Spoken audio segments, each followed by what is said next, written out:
Buenas tardes, bienvenidas y bienvenidos a nuestro seminario interdisciplinario en complejidad y la doctora Carmen Hernández Encino, que nos va a presentar su charla titulada Organizaciones agotadas, sufrimiento y desgaste laboral desde un enfoque sistémico. Pero antes voy a leer una pequeña semblanza de la doctora.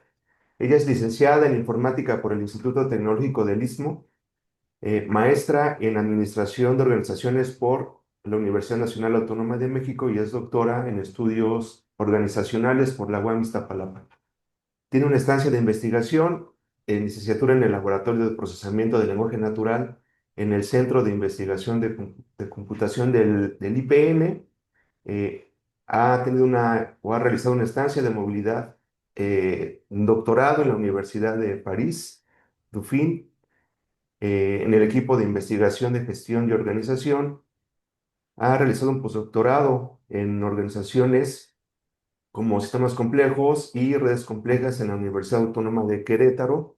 Sus líneas de investigación son sistemas complejos adaptativos, redes complejas, simbolismo organizacional, cultura y desarrollo organizacional, management estratégico, gestión y organizaciones, sistemas de información y antropología organizacional.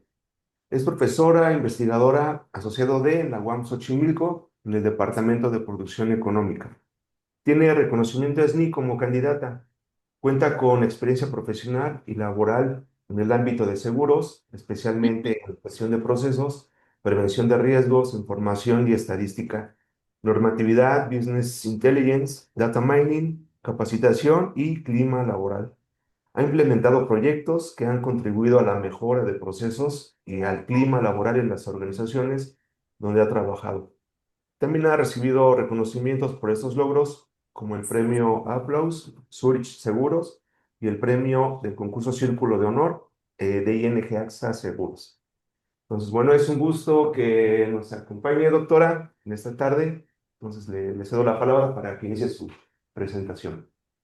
Gracias, doctor Gustavo. Pues muy buenas tardes a todos. Pues es un gusto volver a estar en un seminario más de GICE. Gracias por la invitación. Y el tema que les traigo hoy, pues como ya lo comentó el doctor Gustavo, se titula Organizaciones agotadas. Habla del sufrimiento y desgaste laboral, pero desde un enfoque sistémico, dado que yo trabajo con las organizaciones desde la perspectiva de sistemas complejos adaptativos. Ay, no, no, no sé, ahí está.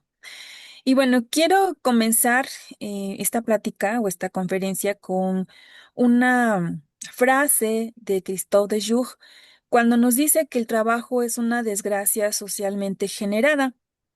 Y en realidad lo que intenta decir este autor no es que el trabajo sea malo de por sí o que todos los trabajos son una desgracia, sino que en realidad lo que intenta transmitir es el hecho de que el trabajo no es un producto individual, perdón, el sufrimiento, perdón, no es un producto individual, sino que sí consta es una especie de constructo, ya hablando desde una perspectiva sistémica, donde seguramente muchos otros aspectos con los que tiene interacción el actor, en este caso el trabajador, pues hace que en un momento determinado, pues sufra, ¿no?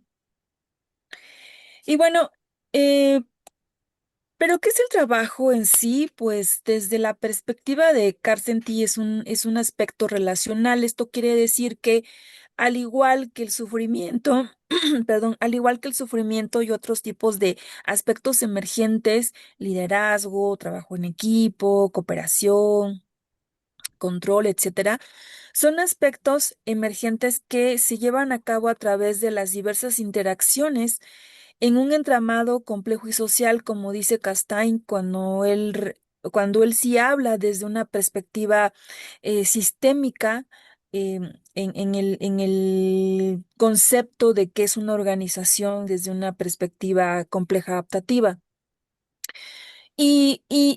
Y pensar que gestionar las diversas habilidades de muchas personas en una organización puede ser tarea fácil, pues en realidad es todo lo contrario, porque es importante que precisamente por esa diversidad, como dice Holland, que existen en las organizaciones, necesitamos gestionar todo eso y poder rescatar estos intereses para solucionar problemas, para atender las situaciones que nos surgen, incluso lo imprevisto.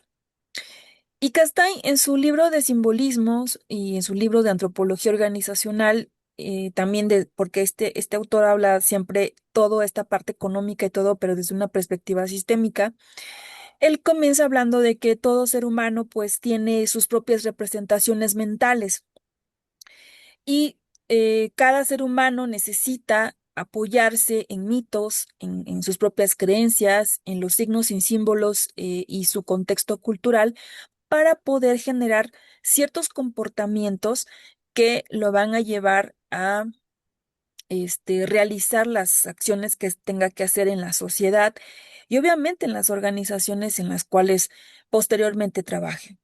Como dice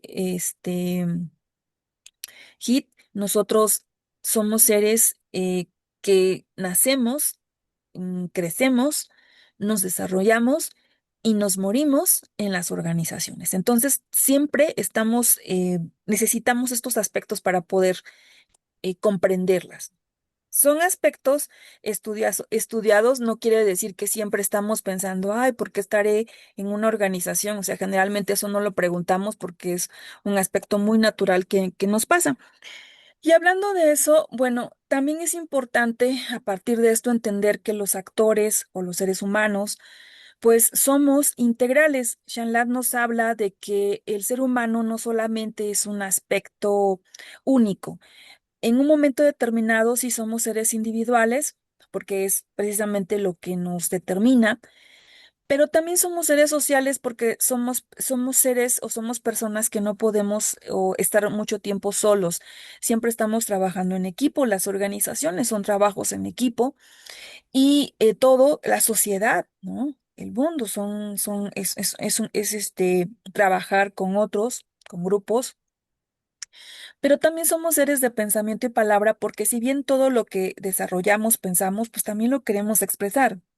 Generalmente nosotros siempre estamos hablando, siempre estamos creando y estas creaciones o estas críticas, estos aspectos que de repente queremos dar una opinión, es precisamente porque somos este tipo de seres. Luego también somos seres de espacio y tiempo porque obviamente no somos seres que no duramos pues o sea, no duramos mucho tiempo en la vida, ¿no? Tenemos un límite.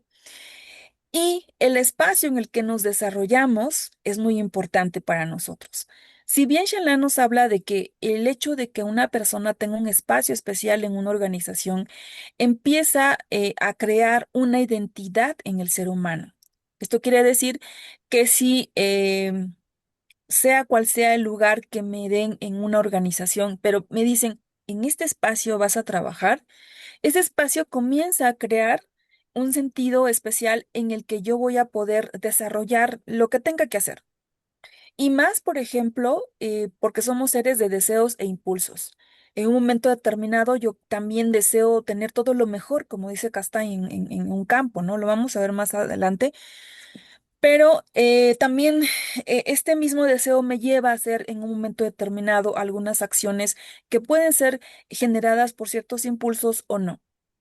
También somos seres simbólicos porque una vez que ya apropié de cierto espacio, pues seguramente voy a querer tener un recuerdo o un aspecto importante que simbólicamente sea especial para mí. Por ejemplo, en los lugares de trabajo.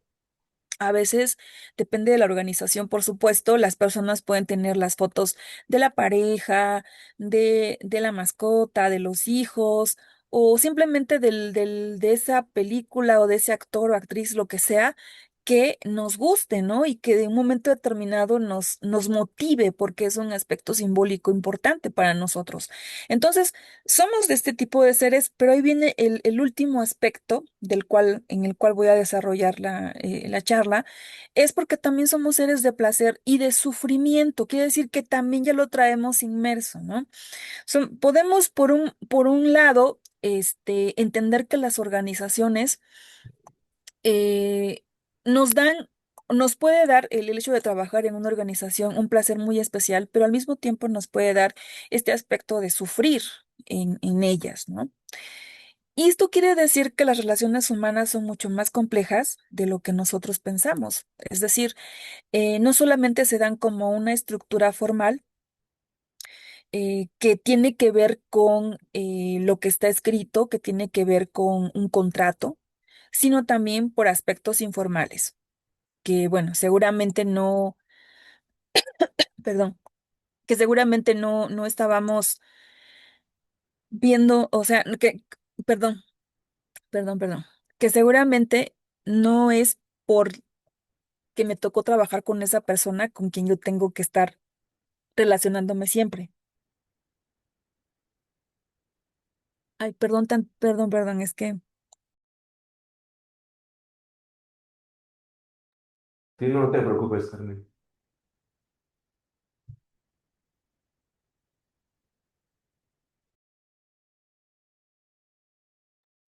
bueno, a ver, entonces, seguimos. Ay, es- Y bueno, desde esta perspectiva tradicional, cuando nosotros podríamos pensar que no vemos toda esta parte sistémica que se genera a través de las relaciones y de las interacciones en las que convivimos, podríamos pensar, bueno, ¿qué le pasa a esta persona? La gran pregunta de Bernoulli, un autor que pues en realidad para mí fue muy, ha sido muy importante en todo lo que he hecho desde el doctorado hasta ahora, porque cuando mi director de doctorado, mi asesor de doctorado me da este libro de Philippe Bernoulli y sus 11 casos de estudio. La primera pregunta que yo vi al abrir su libro fue la pregunta que yo siempre me hacía cuando fui jefa, cuando fui coordinadora, cuando fui colaboradora administrativa, etcétera, en las organizaciones. Y es por qué las personas de repente no quieren cooperar o por qué no hacen tal vez lo que les corresponde para que los proyectos salgan a tiempo y bien.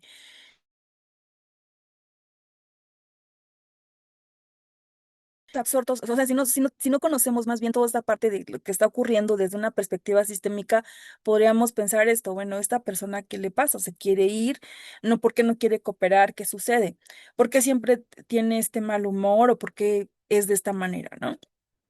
Pero desde una perspectiva sistémica podemos preguntar, ¿pero qué está ocurriendo en esta organización para que muchas personas, tantas personas, incluso las mejores, pues, en un momento determinado, presenten los mismos síntomas? ¿Y qué síntomas pueden ser? Pues que en un momento determinado ya no rinden, ya no están colaborando como a lo mejor lo hacían al principio, ya solamente están como reaccionando a las cosas, ya no están innovando, ya no están haciendo todo este aspecto importante que en un momento determinado eh, la organización quiere que la gente haga. Y es que precisamente por eso es que se dice que el agotamiento pues no es un problema individual, también es un problema de diseño sistémico. Y lo podemos ver en de diferentes maneras, obviamente, en los diversos niveles, en la estructura de la organización, en su cultura y, por supuesto, en los resultados. Esto quiere decir que si bien los administrativos o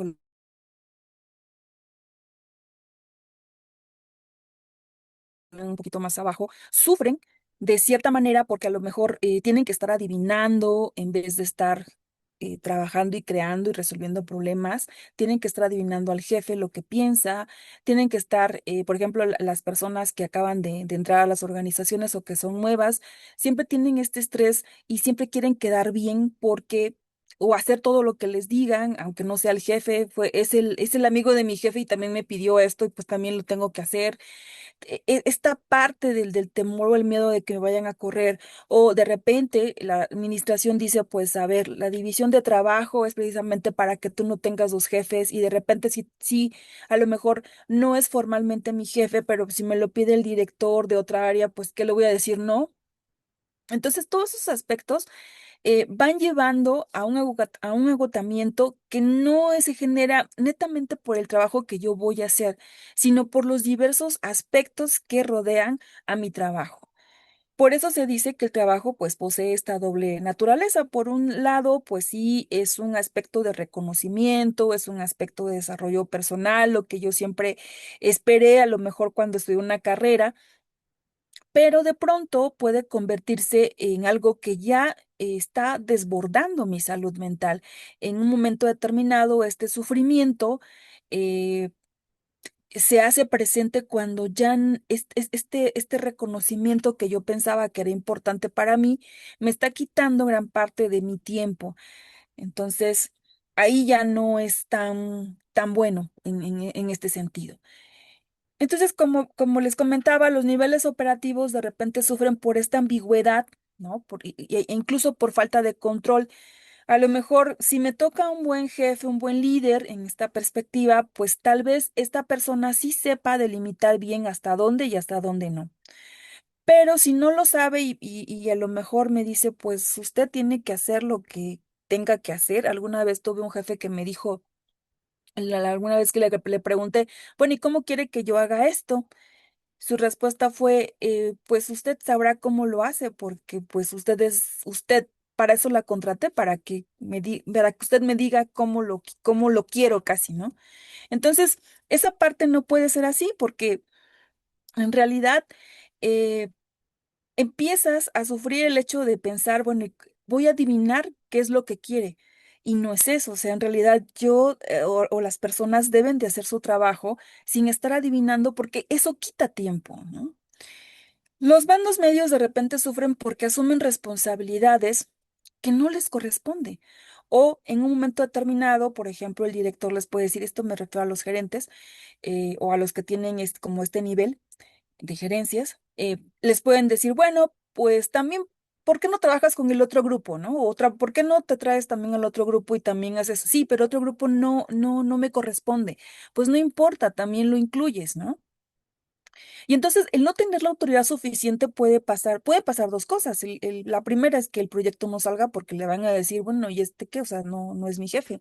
Y la segunda es que a lo mejor sí le den por su lado, pero tal vez esto tampoco salga de la mejor manera. Ahora, los directivos, ya vámonos un poquito más arriba, también sufren, o sea, por ciertas tensiones éticas y conflictos de valores, porque a lo mejor les pueden decir, pues mire, en esta ocasión tenemos que tal vez quitar de nómina a 50% de la gente o 20% de la gente, usted decida quiénes. Y el decida quiénes no es algo así del Team Marín. No sé si hay algún directivo que lo haga de esa manera, pero se supone que se deben de basar en ciertos aspectos, eh, tanto estadísticos como algún otro tipo de aspectos financieros o de aspectos que se sepa que la razón fue por tal o cual razón, ¿no? Pero sí, ¿qué pasaría si me presentan como directivo una gráfica en la que yo veo que cierta área siempre estuvo arriba, pero en los 2 últimos meses comienza a ir abajo? Y yo no puedo tomar una decisión tan tajante de pensar que durante un año tal vez esta área estuvo muy arriba y en los 2 meses muy abajo. ¿Qué puedo hacer? O sea, no es de que, bueno, como ya bajó, esta área desaparece. Tengo que buscar qué está pasando. Y cuando el directivo, el jefe o el líder, vamos a llamarlo líder, no comprende que es importante entender las razones, ya no desde una perspectiva numérica, sino desde una perspectiva más de conocer cualitativamente qué sucede, pues comienza también un sufrimiento difícil, ¿no? Entonces, vemos aquí que esto es una perspectiva sistémica, vuelvo a repetir, porque todo esto se genera a través de ciertas interacciones, relaciones, aspectos no lineales, donde una cosa provoca otra y así sucesivamente. Por eso se dice que no solamente es este agotamiento por la carga excesiva de trabajo, sino por cosas que van aunadas a él. Y bueno, Sí hay, dice Auger Domínguez, que sí hay, pues, ciertos aspectos que pueden hacer que las personas en un momento determinado ya no, ya no sigan pensando que el haber entrado a esta organización o que el pertenecer a X o Y organización era lo más importante o era como ellas pensaban. Si bien es importante el reconocimiento, porque como les comentaba, somos seres sociales y el reconocimiento es muy importante, aunque no se tenga un reconocimiento monetario, el hecho de darle un aplauso a una persona, de tocarle el hombro, o el hecho de decirle, lo hiciste muy bien, perfecto, está muy bien, son aspectos que cambian seguramente las relaciones que existen en las organizaciones.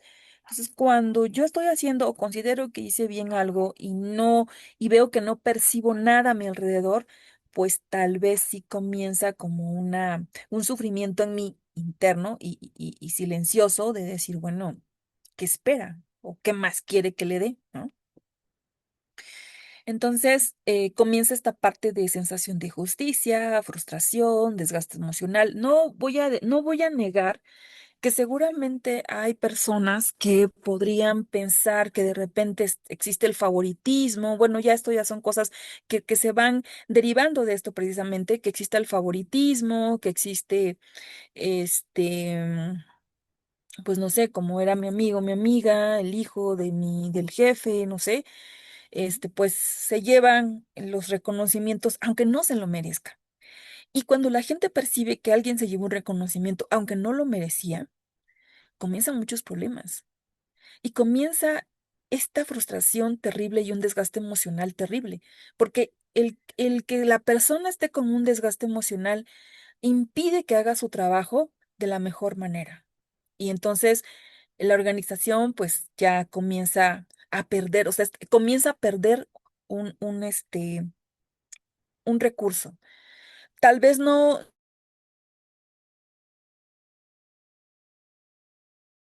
se vaya a ir de la organización, tal vez siga ahí, o no lo sé, en cierto tiempo, pero ya el rendimiento no es el mismo y ya comienza a ser como van a ser los próximos cuellos de botella, pero no lo sabemos.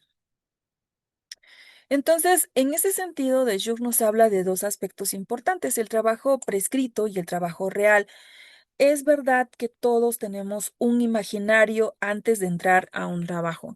Este imaginario pues corresponde más que nada al trabajo prescrito, el que vemos cuando nosotros vemos la vacante y donde nos dice tal vez sobre qué vamos a trabajar, qué lineamientos, etcétera, cuando firmamos el contrato tal vez y nos dicen ahí de manera general, ¿de qué manera yo tendría que hacer la actividad? Y aparte de las entrevistas que me hicieron, ¿no? Entonces yo tengo como una idea general de lo que tendría que hacer y eso es como el prescrito, lo que debería de ser. Pero el real es cuando ya entro a la organización y efectivamente veo que en la práctica esto que me decían pues no es, ¿no? A lo mejor enfrento, obviamente, de Jung lo habla desde una perspectiva pues es que él no está estudiando la organización desde manera sistémica, pero yo lo tomo porque es importante, porque aquí empieza a hablar él de los imprevistos y los estudiosos de los sistemas complejos sabemos que el imprevisto pues es seguro, ¿no? O sea, la organización como un sistema complejo adaptativo pues también tiene este dinamismo que precisamente hace que no todo sea lineal y que lo que yo pensaba que estaba en un procedimiento muy bien hechecito, pues de repente se rompa, porque un día va a pasar algo que nunca había pasado, un imprevisto, y entonces reviso el manual y ahí no viene. Le pregunto a mi jefe y a lo mejor no sabe cómo resolverlo. Y cuando el jefe tal vez no sepa resolverlo y le dice a la persona, resuélvelo tú como tú puedas, comienza este sufrimiento, comienza este agotamiento terrible, porque ya no es lo que me habían dicho, ¿no? O sea, mi representación mental que traía al principio, mi determinante, se rompe completamente, como cuando rompemos un espejo, y va a ser muy difícil que yo pueda reconstruir algo importante, que es, comienza este desgaste, ¿no? Y bueno, por eso dice de Jung que cuando existe una brecha importante entre lo que yo espero y lo que se está llevando a cabo, pues entonces es muy difícil que las personas piensen que van a cumplir los objetivos por los cuales entraron a la organización. Generalmente entramos a una organización con objetivos, a menos de que, bueno, puede existir, porque todo puede pasar. O sea, las personas, o sea, todas somos muy diferentes y a lo mejor alguien entra en una organización sin objetivos, no lo sé, no sé, estoy hablando así, sin fundamento, pero no sé, todo puede pasar. Ahora, hemos hablado mucho de todos sus aspectos, pero bueno, ¿por qué decimos que las organizaciones son sistemas complejos adaptativos? No quería dejar pasar esta diapositiva porque considero que es importante entenderlo, ya que esto nos va a afianzar un poco más por qué estoy hablando desde esa perspectiva, ¿no? Entonces, las organizaciones se entienden como sistemas complejos adaptativos porque generalmente sus múltiples actores que están interactuando día con día y además lo hacen en diferentes grupos, ¿no? Por ejemplo, el área de marketing, el área de finanzas, o sea, lo hacen por áreas. Y eso me refiero a grupos. Y aparte, como dice Holland, esos grupos están marbeteados, están etiquetados y dentro de ellos pues hay un grupo de seres humanos individuales. Entonces, lo hacen de manera no lineal porque generalmente están enviando y reenviando información y regresa la información, o al menos se supone que eso debería de pasar para poder generar procesos de aprendizaje. Es decir, hoy esta parte, cuando hay una retroalimentación de algún tipo de proyecto, no pasa la primera, falta esto, falta el otro, lo regresan, lo vuelven a corregir, lo mandan otra vez. Esos son los procesos de aprendizaje que se van dando, ¿no? Y además, esta adaptación y cambios constantes a través de estos mecanismos de retroalimentación. Entonces, como resultado de estas interacciones que les comentaba al principio, pues resultan ciertos comportamientos colectivos. Y en estos comportamientos, eh, pues puede ser que un área de repente se convierta en un gran equipo de trabajo, o puede ser que siempre siga como un grupo de trabajo, que no es lo mismo, ¿no? O sea, si logro que mi área se convierta en un equipo de trabajo, seguramente la resiliencia va a llegar en esa área. Pero si no lo logro y siempre van a ser un grupo de trabajo, pues siempre va a estar esta parte de riesgo. Más adelante vamos a verlo con algunos ejemplos, donde pues sí va a haber problemas cuando alguna persona se vaya o no esté presente por alguna razón. Pero también las organizaciones pueden verse como redes de relaciones interdependientes porque conectan precisamente todas estas relaciones, son conexiones, las personas, los equipos, los recursos, los procesos, etcétera, todo, ¿no? Estos flujos de comunicación que se generan, estos flujos de cooperación, la gestión de talento, coordinar las actividades de ciertos colaboradores, todo eso forma parte de un sistema complejo. O sea, cuando, es muy eh, y bueno, obviamente en estas relaciones pues comienzan a salir fenómenos como el sufrimiento, por ejemplo, que no siempre van a ser, em, como dice Castaing, eh, este, aspectos emergentes positivos. Y bueno, les quiero mostrar este modelito que, que, que se basa en Castaing precisamente, pero que a diferencia de Castaing, yo le agrego la parte de las organizaciones, o sea, a lo mejor no estaba tan implícito en su modelo, pero lo que quiere decir es lo que ya les había explicado.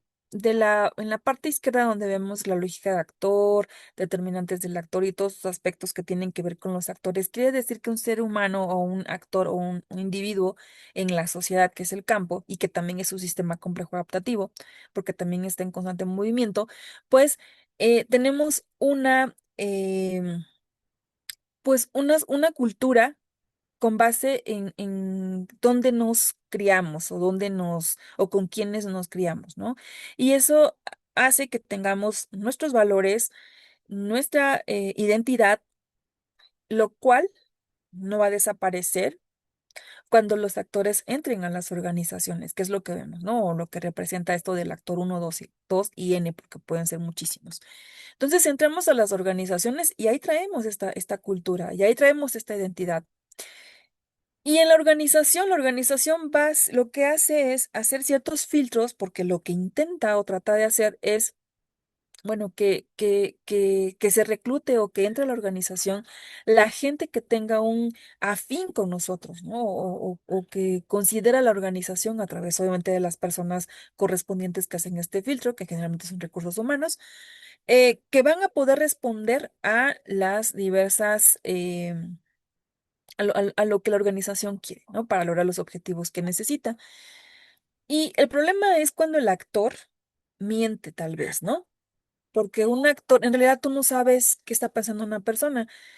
Puede ser que la persona, y cuando se le esté haciendo la entrevista, pues diga la verdad, pero también podría decir alguna mentira y la persona que lo escucha, pues en realidad no le está leyendo la mente, o sea, está viéndolo a través de ciertas técnicas, y a lo mejor de ciertos exámenes, pero no puede entrar en la mente. Y esa complejidad humana todavía la organización no la absorbe, obviamente. Entonces, si yo podría decir que quiero hacer mi vida profesional en esta organización X, pero en realidad estoy pensando que al otro año me voy a ir y que solamente quiero estar en este puesto para experiencia, por ejemplo, ¿no? Entonces, eh, esa parte no va a cambiar. Además, tomemos en cuenta que en el campo pues hay más actores y esto que les decía hace rato, todos queremos lo mejor siempre, todos queremos los mejores premios, la mejor casa, la mejor educación, a eso se refiere esto. También que el campo tiene ciertas estructuras de poder, instituciones también que nos regulan, quién regula la organización, etcétera, ¿no? Y bueno, ciertos castigos por si en un momento determinado alguien se porta mal, se supone, por ejemplo, la cárcel, ¿no? Y todo este tipo de aspectos que en un momento determinado están, están fuera de la organización. Ahora vamos a entrar a la organización. Y en la organización, que es como esto que vemos aquí, organización uno 2 organización N, cualquiera de ellas, entramos a la organización y ¿qué vemos? Vemos que la organización también es un esquema sistémico complejo porque eh, pues no está en la nada, está dentro de esta parte de campo, que es la sociedad, y además está diseñada en 4 espacios. Bueno, es una propuesta, un esquema propuesto. Y ahí vemos que las condiciones iniciales se generan cuando el actor entra a la organización y entonces comienza a ver diferentes tipos de relatos. O sea, por ejemplo, cuando alguna persona le cuenta la historia de la organización, cómo fue fundada, tal vez el dueño de la organización vino desde abajo, todo lo que trabajó. Ese es un relato verbal. Y los no verbales podrían ser estos, cómo está pintada la organización, cómo es el ambiente, qué me inspira, tiene dibujos, no tiene dibujos, qué color tiene, la gente, a lo mejor la gente come en su lugar, la gente no come en su lugar, la gente platica, la gente no se voltea a ver, no lo sé, todos esos son relatos no verbales que van haciendo, que van generando parte de la cultura, ¿no? Entonces, ahí yo puedo, de entrada, puedo pensar si la organización eh, si es lo que esperaba o no. Entonces, ¿qué pasaría si, por ejemplo, me dicen, pues en esta organización todos somos muy formales, usted el primer día tiene que venir con uniforme, perdón, con una ropa formal? Llego y lo primero que me topo es que la persona que me reciben o la persona de algún curso de inducción, pues viene en tenis y en pants, ¿no? Entonces, tal vez ahí mi choque va a ser, bueno, ¿por qué me piden una cosa y por qué esta persona que está trabajando aquí no lo está haciendo? Entonces, son las condiciones iniciales, ¿no? La primera impresión que tiene el actor con la organización, es una presentación incluso, ¿no? Y después venimos con el espacio de interpretación cognitiva emocional, donde ya traigo yo esta representación mental, pero puede ser que a través de las diversas interacciones con los actores o con mi grupo de trabajo, pues sea positivo o sea negativo, pero aún la organización tiene mucho trabajo porque generalmente la organización siempre quisiera que los actores, pues pasan a trillado esta frase, pero siempre se pusieran la camiseta, ¿no? De la empresa. Y para lograrlo, no solamente es, vamos a aplaudir, vamos a reír, vamos, o sea, no, porque tal vez la organización puede decirle al actor, sonría o se va. Y uno cuando va a la organización puede pensar, ay, pues qué gente tan amable, pero en realidad lo están obligando. O realmente lo está haciendo porque lo quiere hacer, realmente lo está haciendo porque cree en la organización, porque cree en los valores de la organización. Entonces, ahí ya no es una representación social, ahí ya se forma la parte institucional que la gente la genera en su cognitivo, ¿no? Y que puede o no mejorar esta parte. Cuando en esa parte, en el espacio de interpretación cognitiva emocional, la organización no logra convencer al actor y a lo mejor no lo logre cuando ya empieza a sufrir, ¿no? Va a repercutir en el siguiente espacio, que son las prácticas de acción, donde los actores pueden reaccionar de una y mil maneras. O sea, la verdad es que el ser humano en su complejidad puede ser una persona que siempre esté ayudando, puede ser una persona que diga que ayuda, pero ya no lo hace, puede ser una persona que siempre esté poniendo el pie, puede ser, no lo sé. Por eso, por eso se ponen ahí acciones N, porque en realidad no sabes los comportamientos complejos que puede tener una persona. Nosotros somos muy complejos, o sea, podríamos reír en un momento y al siguiente podríamos llorar y así sucesivamente. Eso mismo generan las acciones que nosotros podemos presentar en una organización. Y esas acciones pueden ser positivas y ayudar o pueden ser negativas y perjudicarnos, ¿no? Desde una perspectiva organizacional. Todo eso se ve reflejado, obviamente, en los procesos organizacionales que llevamos a cabo y finalmente en el logro de los objetivos. Este es un modelo organizacional que se puede aplicar a cualquier tipo de organización porque no estamos hablando de una organización empresarial. Yo lo tomo, yo el ejemplo que les di sí es una organización empresarial para que se entienda, pero puede ser aplicado a cualquier otro tipo de organización, porque en realidad las organizaciones se crean para un fin. Y para el fin que hayan sido creadas, pues yo espero que en el espacio de los resultados siempre se logre el objetivo para el cual fue creada esta organización. Si no se logra, entonces algo está pasando arriba, ¿no? Y bueno, obviamente hay estrategias defensivas por parte del actor, o sea, no crean que ya nada más voy a sufrir eternamente y a lo mejor en silencio, o sea, sí, a lo mejor sí pasa, pero cuando el actor, eh, pues en aras de defensa, podríamos pensar, como dice Crozier y Friedel, hacen sus estrategias para sobrevivir al ambiente organizacional, pues de repente dice Hit Stewart y Porter, pues un solo actor puede llegar a un día a la organización, aunque no se crea, ¿no? ¿Y esto qué quiere decir? Pues que si no se controla y si no se verifica qué está pasando, pues en un momento determinado, este actor, un actor que yo pensaba que no le di la importancia suficiente, puede mover masas y puede mover gentes, ¿no? Y puede hacer que los proyectos salgan mal.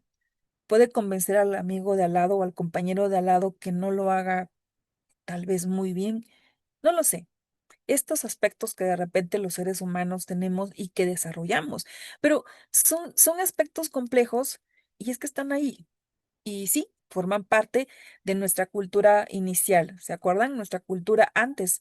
O sea, sí tiene que ver con esta parte, con la cultura inicial, con la cultura de cuna, le llamo yo, que nunca dejamos y que traemos a la parte organizacional. Se supondría que el ser humano tendría que ir mejorando conforme va avanzando los años, conforme vamos creciendo y vamos aprendiendo más, ¿no? Porque vamos, como cualquier sistema complejo, obteniendo más información, ¿no? Es una de las características de un sistema complejo. Y con esa información mejorar muchas cosas en nuestros comportamientos, en lo que hacemos, pero algunos no hacemos eso. Y sí, vuelvo a repetir, tiene mucho que ver con la parte de los valores. Tal vez si mi valor siempre, si a mí me inculcaron que siempre tengo que hacer las cosas bien y trabajar, pues a lo mejor esto sea de esa parte, ¿no? Pero si en realidad eso a mí no me interesa y yo tengo esta otro tipo de valor y bueno, aparte yo también tengo, el ser humano tiene esta parte de decisión, yo decido que no es por ahí, yo decido a lo mejor convirtiéndome en el, según yo, en esta persona favorita del jefe, o no lo sé, ¿no? Estas personas que de repente se pueden hacer, se autonombran como los vigilantes de los demás y entonces piensan que a través de eso tal vez podrían subir. No lo sé, son estrategias que los actores realizan, como bien dice Friedberg y Crozier, para poder sobrevivir, para poder obtener los mejores premios, ¿sí? O sea, vemos como esta parte siempre está ahí, porque si la organización está dentro del campo, obviamente, pues trae características de campo. O sea, la organización en realidad es una estructura más pequeña de de toda la sociedad, pero vemos cómo al irlo haciendo de macro a micro, incluso eso también se vuelve a repetir en las mismas áreas, ¿no? El cómo está el área de finanzas, o sea, ya no es la organización, ya es cierta área, cómo está el área de mercadotecnia y cómo también ahí se pueden ir dando estas partes de, bueno, yo también quiero ser el mejor de esta área, yo también quiero, yo quiero que a mí me den mejores premios, mejor salario, etcétera, ¿no? El problema es cuando esto se comienza a normalizar y ya estos problemas de sufrimiento, pues realmente forman aspectos de indiferencia. Por ejemplo, antes me preocupaba tal vez que mi trabajo saliera bien. Hoy día, la verdad, ya nada más estoy aquí porque necesito el dinero y punto, pero en realidad ya no quiero dar más de mí porque no se puede, o sea, ya no puedo, o sea, no sé si estar... eh, pensando que voy a llegar a mi casa y desconectarme y de repente me llama mi jefe y me sigue preguntando cosas, ¿no?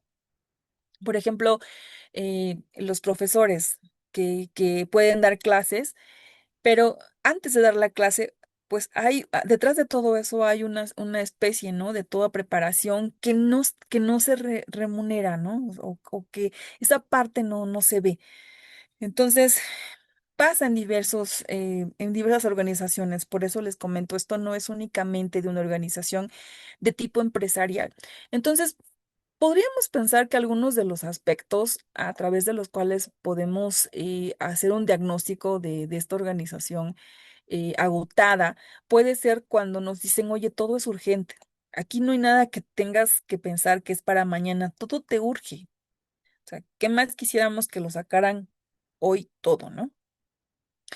Nadie sabe de repente cuáles son las prioridades, o sea, ya ni siquiera el jefe me puede decir, es que esto primero y esto después. Todo urge. Las reuniones cuando son interminables, sabemos a reunirnos y no sacamos nada, y otra vez y no sacamos nada, o sea, es terrible esa parte porque seguimos y seguimos en lo mismo y no damos un fin o no damos un seguimiento. Y bueno, una alta rotación donde una rotación, bueno, de personas que van y vienen en la organización y que generalmente lo que hacen es ven, tal vez están un mes y luego se van. O sea, para que una persona entre a la organización y decida mejor irse, pues es porque algo está pasando, ¿no?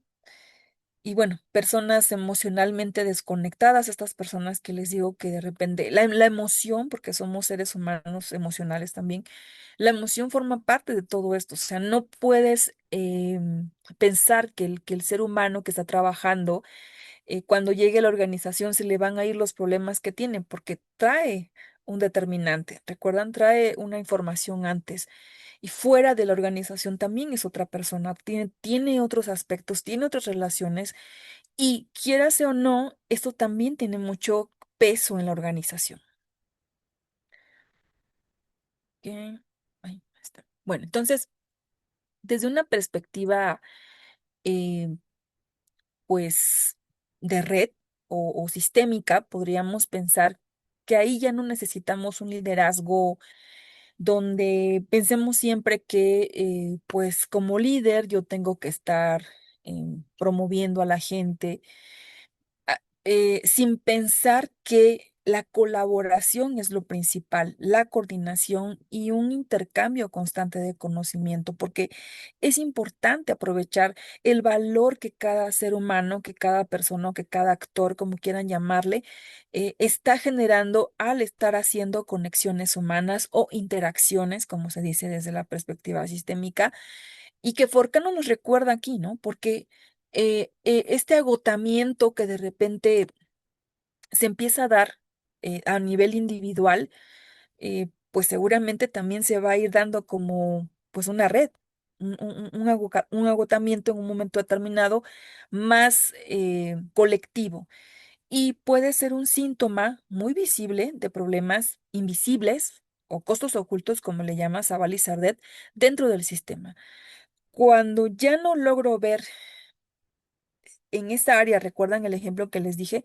Que estaba muy bien y de repente baja. Cuando no logro ver qué está pasando y por más yo tal vez vaya y vea, todo está muy bien, nada cambió, se siguen dando los mismos bonos, la gente está allí, ¿no? Pero tal vez lo que no vi o lo que ya de repente se hace un problema invisible es que uno de esas personas, uno de esas jefes que estaban ahí, pues comienza a acosar a la gente, ¿no? Y eso hace que tal vez el rendimiento no sea lo mismo. Pero eso no me va a salir en un reporte estadístico y tampoco me va a salir en un reporte financiero. Entonces, cuando este problema ya se vuelve invisible, es muy difícil detectarlo. Y bueno, aquí vemos que pues hay factores importantes que tenemos que considerar, como exceso de control de tal vez para cuando ya hablamos de la producción de este sufrimiento, falta de autonomía, o sea, ya no dejo que la gente piense por sí misma. Hay una ambigüedad en las responsabilidades, se les comentaba cuando ya no sé a quién de hacerle caso. Las exigencias, obviamente, ahí hay un punto importante que son las exigencias contradictorias. Mientras que mi jefe directo me dice que yo lo haga verde, el jefe de mi jefe o el otro, director que también forma parte del área y que de repente también yo tendría que decirle, generarle alguna información, me dice que es rojo y el otro negro, entonces yo ya no sé qué hacer. Hay una ausencia de reconocimiento, o sea, generalmente estoy trabajando, pero pues en realidad nunca me dicen si está bien o mal, porque incluso el decir que está bien o mal, el mal, podríamos pensar, ah, eso es negativo. No, el hecho de que te den una retroalimentación y que te digan, esto podría mejorarse así, es algo bueno para la persona, porque vas a evitar que vuelva a seguir cometiendo los mismos errores. Hay una presión permanente por los resultados. Oye, todo tiene que salir bien. Tienes que sacar resultado para mañana o para hoy, no lo sé. Y bueno, generar condiciones favorables que todo lo que ya dije, puede aportar en el deterioro de la salud mental. O sea, es que no todas las personas somos iguales. Recordemos que hay personas tal vez que mentalmente pueden ser más débiles, otras más fuertes, otras intermedio. Hay personas que pueden aguantar y decir, bueno, no importa, yo le sigo, pero hay personas que dicen, no, hasta aquí. Me, me, me, me agobia, ya no puedo con esto, me sacó de un límite, estoy enfermo, o sea, estoy mal, ¿no? Y bueno, sí podríamos decir que el sufrimiento, pues como parte de una emergencia negativa, porque recordemos que no todas son positivas, pues es de cierta manera inevitable. Entonces, toda actividad laboral, pues como somos seres humanos, pues va a implicar incertidumbre, eso forma parte de nuestro día a día. Nosotros estamos en un sistema donde la incertidumbre es importante, o sea, la incertidumbre siempre está. Esfuerzo, frustraciones, conflictos, forman parte, les vuelvo a repetir, de esta complejidad que nosotros mismos, de la cual nosotros mismos formamos, ¿no? Y la pregunta tal vez no es si existe o no sufrimiento en una organización, porque pues seguramente la respuesta siempre va a ser que sí, sino qué es lo que vamos a hacer o qué es lo que va a hacer la organización con este sufrimiento. Entonces es importante eh, entender que pues todos los síntomas podrían parecer distintos, ¿no? O sea, a lo mejor este tiene, no sé, ciertos aspectos que yo considere tal vez que no son los mismos que el otro. Pero lo que está pasando en realidad es que la capacidad adaptativa del sistema ya no se está llevando a cabo de la mejor manera. Recordemos que el sistema complejo adaptativo precisamente es adaptativo porque tratamos siempre de adaptarnos para sobrevivir, o el sistema trata de adaptarse para sobrevivir. Pero cuando el sufrimiento ya es muy grande, ya esta capacidad se comienza a perder, y entonces la organización puede empezar a perder muchos otros aspectos, ¿no? Y bueno, vamos a ver algunos ejemplos, este, ya hablando desde una perspectiva de red, eh, para conocer visualmente, pues, cómo este sufrimiento organizacional, como un fenómeno de red, podría verse, y no solamente como un problema individual. Estas redes pues son redes creadas en campo. No me voy a tener mucho a explicar de qué tratan, pero como podemos ver ahí en esta red, hay tres actores que están en azul, y lo que podemos ver es que como que tienen muchas interacciones. Entonces, ¿qué pasa con este primer ejemplo? Eh, Estos tres actores que vimos, que son ROAP, que son SAP, SUBC, así les llamamos, todos vemos que tienen, les comentaba, múltiples relaciones, y seguramente esto hace que perciban o que reciban pues más información, que pueden convertirse en solicitudes dependiendo del tipo de trabajo que hagan, más interrupciones incluso, ¿no? Más demandas de coordinación. Entonces, con el tiempo, estos tres actores pueden experimentar pues alguna falta, una fatiga, porque pues yo tengo que estar haciendo todo y estar trabajando con todo esto. Una sobrecarga de comunicación y y transmitirlo, ¿no? A los demás actores. Un burnout. Y esto no quiere decir que sean nodos débiles, sino que tal vez en un momento determinado, de acuerdo a lo que ellos hacen, podríamos pensar incluso que la red no está diseñada, este, eh, bien, ¿no? O de alguna forma en que ellos no hicieran todo esto.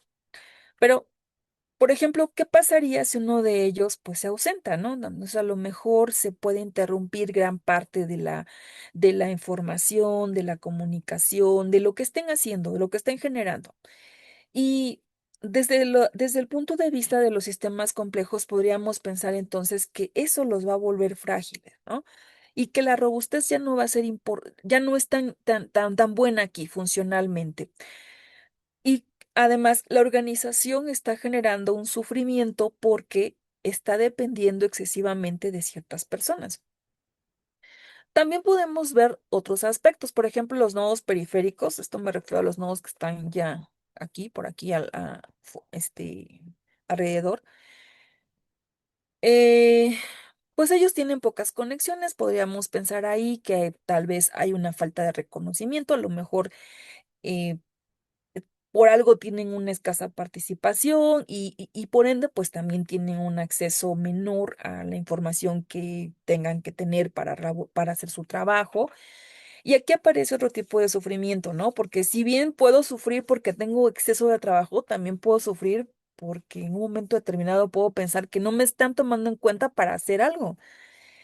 Y entonces ahí viene la parte también de la exclusión de la red. Entonces, por eso decimos que el sufrimiento puede emerger porque nadie está diseñando específicamente cómo va a surgir el sufrimiento. O sea, el sufrimiento surge como esta propiedad emergente de un sistema, y que tiene que ver obviamente con una interacción de muchas decisiones cotidianas.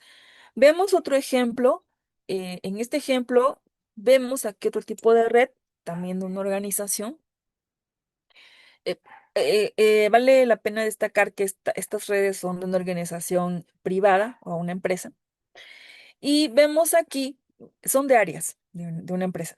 Y vemos aquí que estos dos nodos, no se ven muy bien los nombres, pero aquí se los pongo, se llaman PROC y PS, PROC arribita y PS abajito, que son supervisores o son coordinadores y que visualmente también se pueden agotar más que otros miembros de la organización, porque recordemos también que mientras más peso tenga nuestro puesto, pues seguramente más aspectos tendría yo que verificar, ¿no? El problema es si en un momento determinado en una red mi puesto es muy grande y yo tengo pocas conexiones, entonces ahí también tendría yo que ver qué está pasando, ¿no? Con este puesto.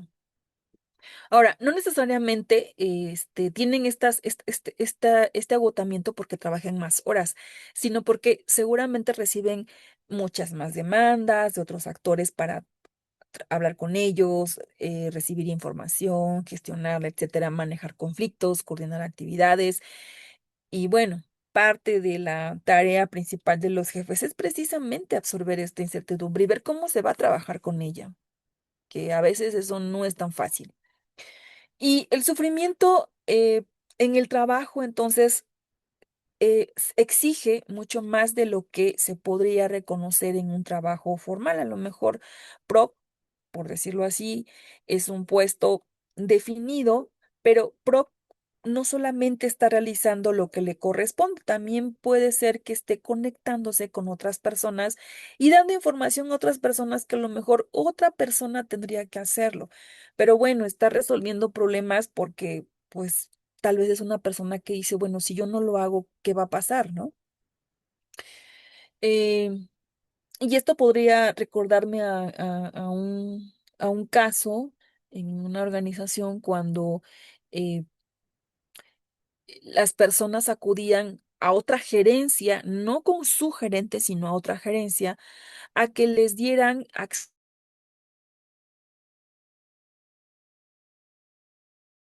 gerente no tenía el acceso al sistema donde tendrían que trabajar y el otro sí. O sea, ahí hay un problema, ¿no? ¿Qué pasaría si el otro gerente les, pero yo por qué les tengo que dar, ¿no? Al decirles algo así, ¿por qué yo les tendría que dar esto si esto no me corresponde, por ejemplo, ¿no? Entonces, eso también conecta personas, transmite información, resuelve problemas informales, coordina decisiones. Y bueno, es un trabajo que la parte que no viene escrita tal vez en nuestro contrato y que hacemos de más tal vez y que en un momento determinado muchas personas no están dispuestas a hacerlo, ¿eh? O sea, a lo mejor sí, muchas sí, pero muchas otras no y están en todo su derecho. Pero el hecho de pensar si otros lo están haciendo, ¿por qué usted no? ¿No? Ahí comienzan como las normalizaciones informales en las organizaciones, el hecho de que en mi contrato decía que me tengo que ir a las 6, que me puedo ir a las 6, no que me tengo, sino que me puedo ir a las 6, y agarras tus cositas y te vas y todos te quedan viendo horriblemente y te dicen, no, aquí nos vamos a las 7 y te tienes que regresar porque todos nos vamos a las 7. Entonces, son aspectos invisibles que te están haciendo sufrir en ese momento y que no están descritas en el puesto de trabajo. Ahora, eh, igual, ¿no? La organización reconoce entonces que hay un trabajo invisible que realiza PROC y PS en realidad no lo sabemos, puede ser que sí, puede ser que no, porque el hecho de que estén haciendo un trabajo invisible, pues hace todavía que estén sobrecargados de trabajo, ¿no? Y igual, ¿qué pasaría si PROC se va?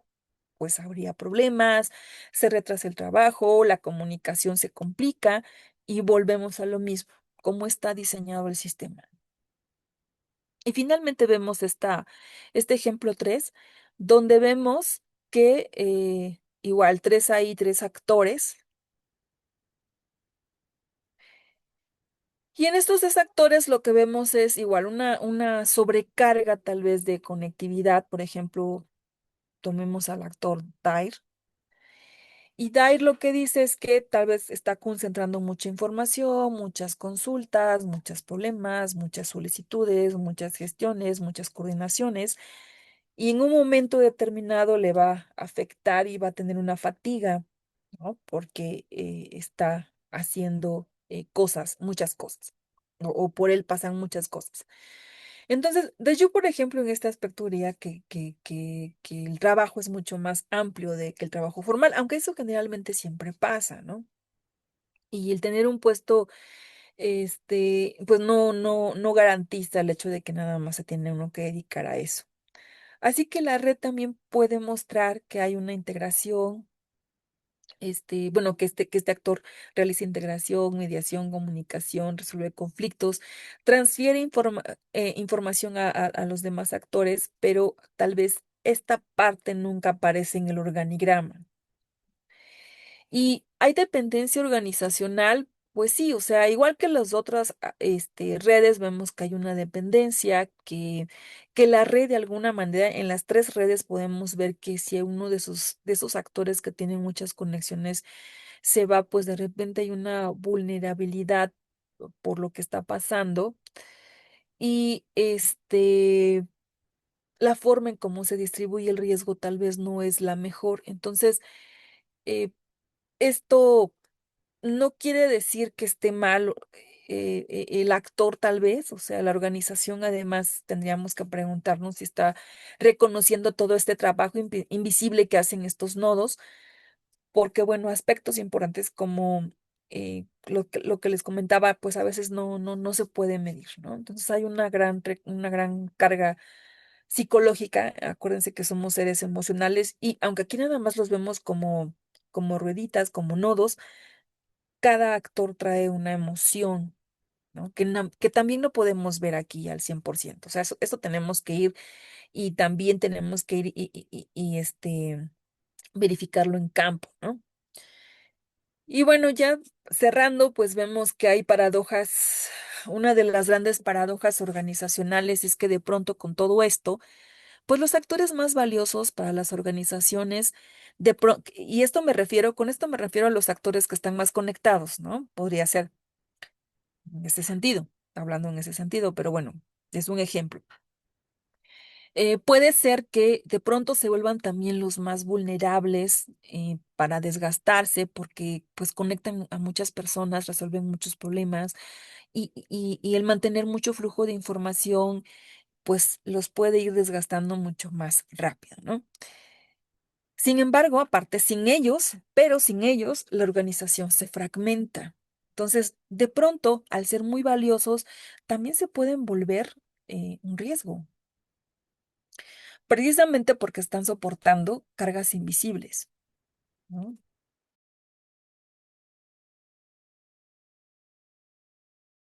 Parados. Y ya para concluir, pues les comento que el análisis de redes organizacionales, como vemos, pues también nos sirve para observar desde otra perspectiva cómo el sufrimiento y el desgaste laboral pues no son fenómenos individuales, sino que son manifestaciones dinámicas sistémicas, ¿no? Y que tiene mucho que ver con las posiciones, en cómo están los actores en una red y qué tanto concentran información. Ahora, el sufrimiento puede surgir cuando lo que yo pensaba o lo que está pasando en la organización no es lo que yo pensaba, ¿no? Entonces sí empieza a constituir ahí emergencias, propiedades emergentes, pues no tan positivas. Ya lo sabíamos, o sea, no todo puede ser positivo, hay cosas negativas, pero aquí lo importante es qué voy a hacer cuando ya está esta parte negativa, ¿no? Entonces ahí un management organizacional no me caería mal, pero hay que ver y trabajar en eso. Ahora, abordar el burnout requiere ir mucho más allá, ¿no? De estrategias de solamente pensar que, bueno, ¿cómo hago que mi organización sea resiliente si ni siquiera puedo voltear a ver cómo está la gente, ¿no? O sea, antes de eso, antes de pensar siquiera en una resiliencia, tengo que ver qué está pasando con la estructura interna. Si yo no conozco la interacción, cómo interaccionan las personas y cómo son los procesos desde una perspectiva en un puesto de líder, pues muy difícilmente esto va a pasar. Una organización saludable, por tanto, no es aquella donde las personas resisten más, ¿no? Porque no es un concurso de, a ver, aguántate y a ver cuánto tiempo. Sí, obviamente tiene mucho que ver con los contextos, tal vez estos contextos de sí, pero si me voy no voy a encontrar trabajo, pero es que aquí es mi primera oportunidad, pero todo esto, pero tampoco te puedes quedar en una organización poco saludable donde ya realmente tu salud esté ya muy quebrada y bueno, no puede ser, ¿no? Hay también que verificar esa parte. Entonces, hay que ver qué es lo que está pasando. Entonces, cuando observamos una organización, desde un organigrama, pues podemos ver los puestos. Pero cuando observamos una organización como una red, como ahorita les mostré los ejemplos, vemos cómo están sus relaciones. Y entonces vemos, podríamos pensar cómo está el sufrimiento. Claro, vuelvo a repetir, esto es un supuesto, tenemos que ir y seguir trabajando en campo porque como todo, como toda este trabajo de investigación es importante sacar resultados, pero también estar con la gente y ver, efectivamente si está pasando esto por esto, ¿no?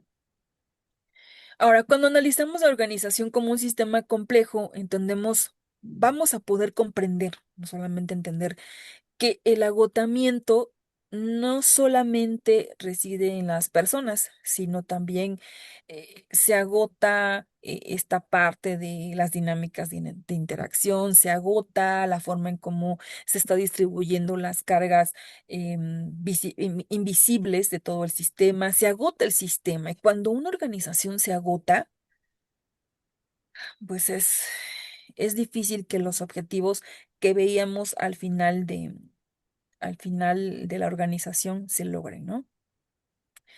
Y bueno, en este sentido, el agotamiento organizacional que conlleva al sufrimiento y al desgaste laboral, pues sí es una gran señal de que la red necesita tal vez rediseñarse y bueno, tener esta mejora continua. Tendríamos que ver si es una mejora continua o si es una reingeniería, ¿no? Lo que tenemos que hacer, pero eso ya tiene mucho que ver con lo que yo obtenga en mi red, con lo que yo vea que está pasando en mi organización y sobre todo poder distribuir la información, la autoridad, el reconocimiento y la coordinación, que pareciera ser muy fácil y podríamos pensar, pues qué sencillo es esto, pero no, o sea, esto es muy complicado, muy difícil, pero vamos paso por paso. El primer paso es reconocer dónde estamos y si ya tenemos el daño, ¿qué vamos a hacer con él? ¿No? Como toda red organizacional.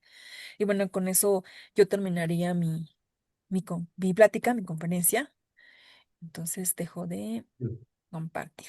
Sí, Gracias. muchas gracias Carmen por tu presentación, por tu material. Vamos a hacer una ronda de preguntas y comentarios. ¿Alguien quiere comentar? ¿Quién?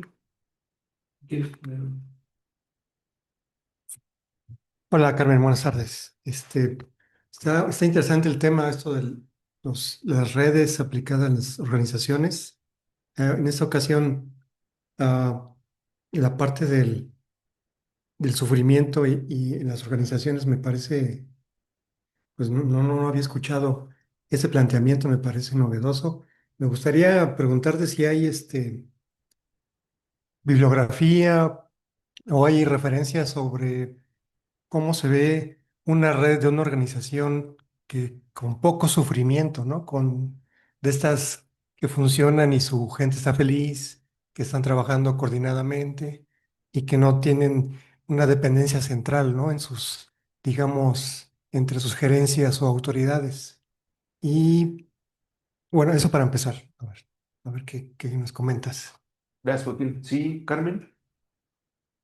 Bueno, Ya, no he ya no te encontrado, vimos. Ya no te vimos en la cámara, pero ay, a ver si la, ahí está. gracias, Carmen. No he encontrado una red que sea así como muy transparente, porque pues tal vez a lo mejor no existe. No sé si existe, o sea, no la he encontrado.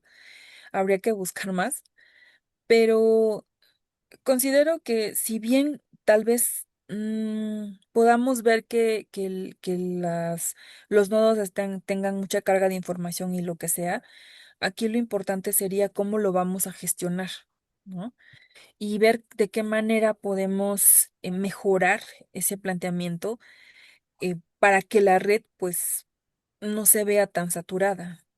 O sea, es lo que yo he visto. O sea, desde una perspectiva organizacional, tendríamos que manejar aspectos para mejorar, aspectos de gestión, pues, para mejorar eso. Yo no creo, o sea, es una perspectiva personal, a partir de todo lo que he estudiado y lo que he leído, eh, que exista una organización 100% feliz. Porque, vuelvo a repetir, por todo lo que ya les comentaba y por eso sí se los quise mostrar, los seres humanos no somos perfectos al 100% y no somos, desde una, o sea, no estamos integrados desde una sola visión o perspectiva. Somos seres integrales que mantenemos muchos aspectos dentro. Y el solo hecho de que en un momento determinado yo diga que sí y mi compañero diga que no, ahí comenzamos con un conflicto. Un conflicto no quiere decir que me voy a agarrar a golpes con la persona. Muchas personas piensan eso. Ah, es que tiene un conflicto, ya se está agarrando a golpes o ya se está gritando. No, no necesariamente. En el momento que yo digo, oye, esto está... No. Y si aquel dice que sí, ahí tenemos el primer conflicto. Y creo que ese conflicto siempre está presente en todas las relaciones. No es posible que todos digamos que sí a la primera, ¿no? Aquel punto es gestionar cómo le vamos a hacer para que, pues, a pesar de esas diferencias, podamos seguir trabajando.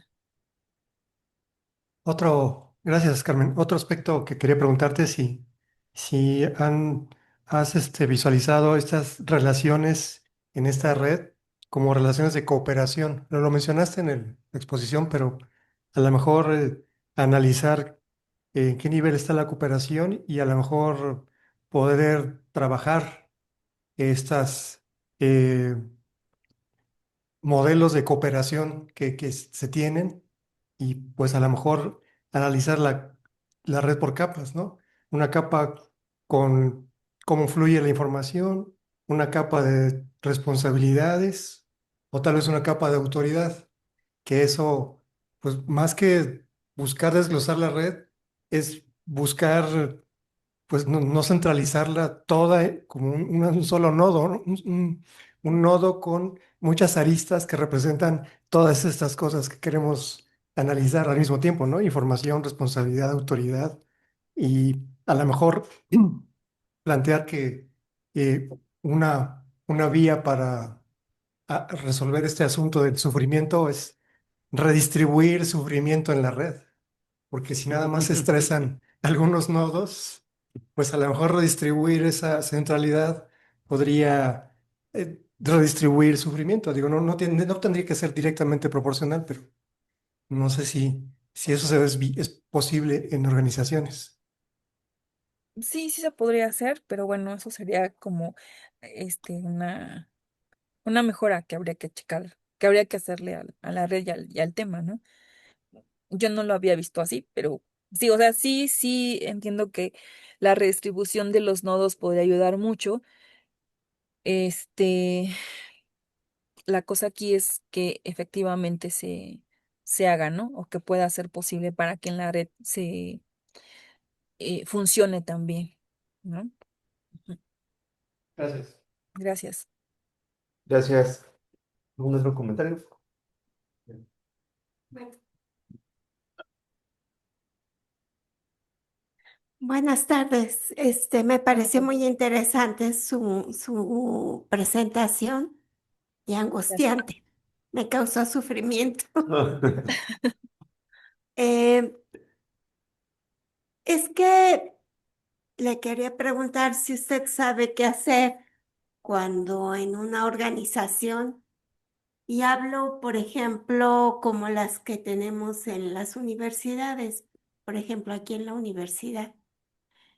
Este, Se dan diferencias muy, muy fuertes entre, por ejemplo, en la parte del personal académico. Hay quienes ganan muchísimo y hay quienes ganan muy poco. Eh, Finalmente, quienes sacan el trabajo pensando en los profesores son los profesores por horas.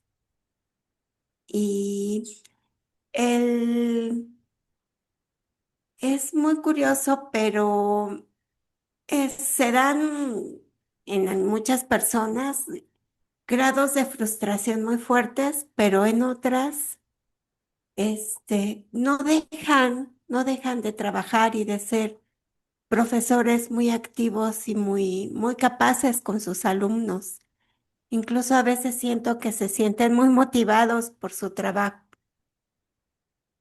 En el caso de las personas que ganan mucho, pues son profesores de tiempo completo, son investigadores. Bueno, yo trabajo aquí y es un área de investigación. También observo frustración, observo falta de interés en el trabajo, pero a veces no entiendo por qué si ganan muy bien, tienen todo para avanzar y no lo hacen. Bueno, se dan fenómenos. Bueno, influye mucho la cuestión política, el reconocimiento, pero pues tienen todo para estar felices y hacer cosas. Y sin embargo, bueno, yo observo aquí al doctor Gustavo, por ejemplo. Su Ujú. grupo, yo lo veo feliz. Sí, Somos un grupo feliz. es un Muy bien. grupo feliz. O sea, no encuentra el sufrimiento, pero observo otros grupos, otras unidades académicas. Y no es así, hay mucha frustración, enojo, competencia desleal y bueno, uno pensaría el sufrimiento está dado por otras razones, como pues el mal pago, la falta de reconocimiento en otros sentidos, pero aquí tendrían todo para estar muy bien y no es así. Ese es por el lado del personal académico. Por el lado del personal administrativo, que es el que me toca, Ujú. este, desde que entran los compañeros ya entran con una actitud de falta de interés en el trabajo, se da mucha burocracia y creo que la UAM tiene el mismo problema. La parte sindical fomenta el, el el no interés por el trabajo, el no interés por colaborar, la exigencia solo de derechos y prácticamente de no obligaciones. Y bueno, la competencia es mucho más desleal. La competencia se da por cosas mínimas, no comparado con el reconocimiento o lo que se podría obtener como académico. Y me puse, bueno, estoy pensando, ¿cómo romper esos esquemas de burocracia tan recalcitrante? Aquí, por ejemplo, hay un ausentismo muy fuerte del personal académico y eso fomenta que el personal administrativo pues no se interese por su trabajo porque además generalmente no tiene trabajo y cuando lo tiene le molesta, y se da bueno, es una organización completamente lineal. Pero las redes que se establecen, que son naturales, generalmente son en torno a esos vicios de no querer trabajar, de autoprotegerse. El sindicato los mantiene muy cómodos en muchos sentidos porque pueden cometer graves errores anticontractuales y el sindicato pareciera que es a la gente que más apoya. ¿Cómo romper esos esquemas? No sé si usted ha hecho algún trabajo que tenga que ver, por ejemplo, con el sindicato de la UAM Bueno, no, o con estas organizaciones que están enquistadas pues particularmente en las universidades. lo que he hecho sí es hacer algún tipo de red en las universidades, pero no he trabajado con este tipo de grupos. Pero respondiendo un poquito a la pregunta, ay, de por qué, o sea, por qué las personas no hacen tal vez esto. Lo que sí he investigado es esos factores precisamente, ¿no? ¿Por qué? lo que decía, ¿por qué hay personas que, pues, a pesar de que tal vez tengan todo, todo, se podría pensar que se tiene todo como como para hacer su trabajo, en realidad no lo hacen? Tiene mucho que ver con lo que les comentaba aquí. Cada uno de nosotros viene de pues, trae una información diferente de cómo fue, eh, este, pues, criado, desarrollado, el ambiente en el contexto, ¿no? Y todo eso nos hace, pues, tomar ciertos criterios y factores. Lo que viene aquí, las lógicas, los determinantes, aspectos culturales que se tienen y que otros no logran tener, ¿no? Entonces, si por ejemplo a mí, yo en el transcurso de mi vida he pensado que tal vez poniéndole el pie a otro puedo avanzar y lo he logrado, pues voy a seguir haciéndolo. Pero también tiene mucho que ver con la toma de decisión de quién quiere ser uno. O sea, porque pues eso es una parte ya muy, pues como muy individual de cada actor, ¿no? O sea, y como que yo lo dije muy general, pero pues ya individualmente, pues todos estos factores sí intervienen. Y por eso cuando entran a la organización, en este caso a la organización escolar, pues lo traen. Y, y luego repitiendo lo que dice Hit, o sea, un actor puede destruir a la organización, sí, o sea, si un actor comienza a hacer algo que pueda generar y que pueda influir en otro, pues lo va a ir repitiendo, ¿no? Entonces, a lo mejor si uno no trabaja, el otro va a decir, ay, ¿por qué voy a trabajar si este también no lo hace? Y así, estos factores de espejo se van repitiendo. Pero también puede haber grupos, como lo decía, ¿no? El grupo del doctor Gustavo, que tal vez aquí en este grupo los que nos tratamos de unir, pues como que tenemos un afín, ¿no? O sea, el hecho de hacer investigación, el hecho de ver desde una perspectiva compleja algunos aspectos que no los habíamos visto antes, el hecho de querer, de que nos gusta esta parte, pues es lo que nos une, porque en realidad eh, nosotros pues no, digamos, no, como que no tenemos como otra, o sea, no es que, bueno, que hayamos ido juntos a la escuela o que no, o sea, o que seamos amigos de toda la vida, sino creo yo que los grupos se van creando y se van formando y van, este, como que a donde uno piense que es afín, ahí se van, haciendo, ¿no? Hay otros grupos que sí, efectivamente también se van haciendo, pero como que se van autodestruyendo. Pero bueno, eso es parte de sus valores y de sus creencias que las traen arrastrando desde un inicio y así las van a llevar a la organización. Por eso les presentaba estos, estos modelitos, porque nos ayuda a explicarnos un poco más eso, porque la gente de pronto no hace lo que tenga que hacer y no, y no es algo que se pueda resolver. O sea, en realidad no, porque ya la persona lo tiene y así está hecho.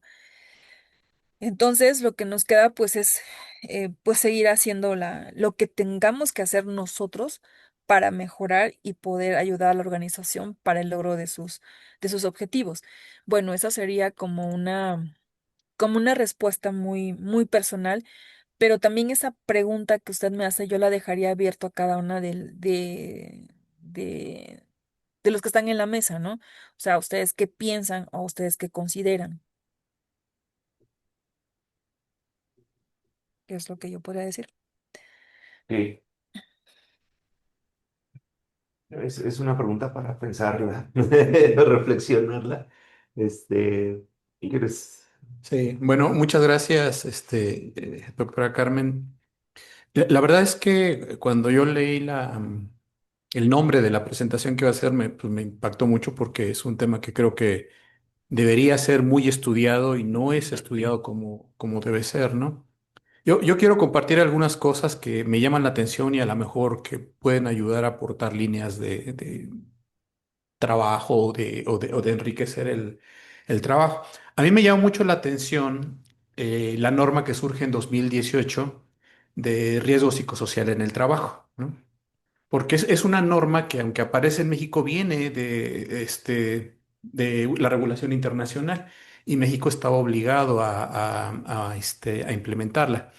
Esta norma realmente tiene requerimientos muy interesantes que si se cumplieran, repito, si se cumplieran, la verdad, otra sería la vida y el sufrimiento de la gente en el trabajo.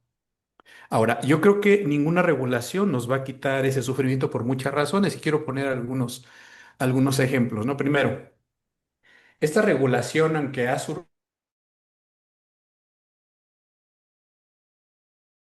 donde dice que se ha cumplido, que no se ha cumplido, en qué industrias sí, en qué industrias no, y no solamente en México, sino en otros países, a mí me llama mucho la atención la parte que yo he experimentado, ¿no? Yo trabajé mucho tiempo en el sector financiero y puedo decirles que si hay un sector regulado en México es el sector financiero, no solamente en el trabajo, sino en otro tipo de áreas. Y si comparo la aplicación y seguimiento de la regulación que tiene que ver con aspectos financieros, de operación de instrumentos financieros, comparada con la del trabajo, es un mundo de diferencia. O sea, toda la regulación que tiene que ver con temas de capital, que tiene que ver con temas de instrumentos financieros, operación, es impresionante el detalle y el seguimiento regulatorio, ¿no? Todas las instituciones, principalmente las grandes, tienen visitas cada año del Banco de México, de la Comisión Nacional Bancaria y de otras entidades, incluido el FOBAPROA, donde están checando la aplicación y tienes que presentar evidencia y revisan tus sistemas y revisan los cálculos y revisan todo. Y llegan a identificar errores que se cometen incluso a nivel crédito, es decir, una empresa. Entonces, para que llegues a ese nivel de detalle, obviamente tienes un proceso establecido que te identifica ese nivel de detalle, pero además sistemas que ya absorben la información, la jalan, identifican y cotejan contra tus resultados y lo ves, ¿no? Entonces, y tienes cada año observaciones que tienen que ser subsanadas. Si no las subsanas, te multan, ¿no?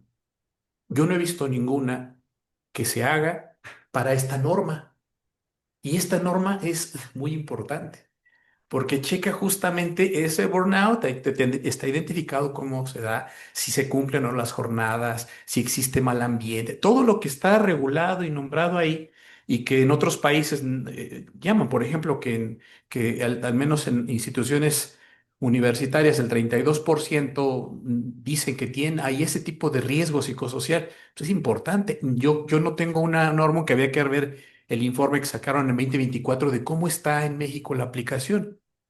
Eso por un lado, ¿no? Me refiero a que hay un marco general y que como que habría unos parámetros ya que habría que cumplir. De hecho, tiene algunas métricas. El segundo tema es el sufrimiento no solamente se da por buenas prácticas, por malas prácticas, perdón. Es decir, porque hay alguien que te hostigue, porque hay alguien que no te da los elementos, porque no tiene los implementos necesarios para trabajar, sino también en lo contrario, repito, se lo digo lo que yo he visto, ¿no? Igual en el sistema financiero ha habido un problema de eficientización impresionante, que siempre hay cambios y cambios y cambios y cambios y cambios, en donde se nota es una reducción del personal, y un cumplimiento, sin embargo, de metas, un crecimiento, y entonces se dan áreas donde los procesos funcionan como deben ser. Es decir, la información fluye, las áreas se comunican. Pero el trabajo se intensifica de una manera impresionante. Se cumple, pero entonces el burnout surge de lo intenso del trabajo, de todas las horas que se están, independientemente de que las jornadas son extensas, ¿no? Y que hay ahora una diferencia entre el personal nuevo que se contrata con nuevas condiciones, con prestaciones menores, con menores beneficios de los que había antes y que hacía que estas instituciones se buscara uno para ser contratado. Al contrario, ahora se han perdido muchas de esas y los procesos siguen siendo intensos, ¿no? Entonces, yo creo que eso por un lado, ya en forma más interna, este tema de las redes y los nodos que tú comentas, la verdad es que cada organización debería tenerlos bien identificados, ¿no? Porque son Ujú. los nodos donde existe no solamente la posibilidad de que se dé el burnout, los problemas psicosociales dentro de las organizaciones, sino también donde están sus temas de eficiencia, ¿no?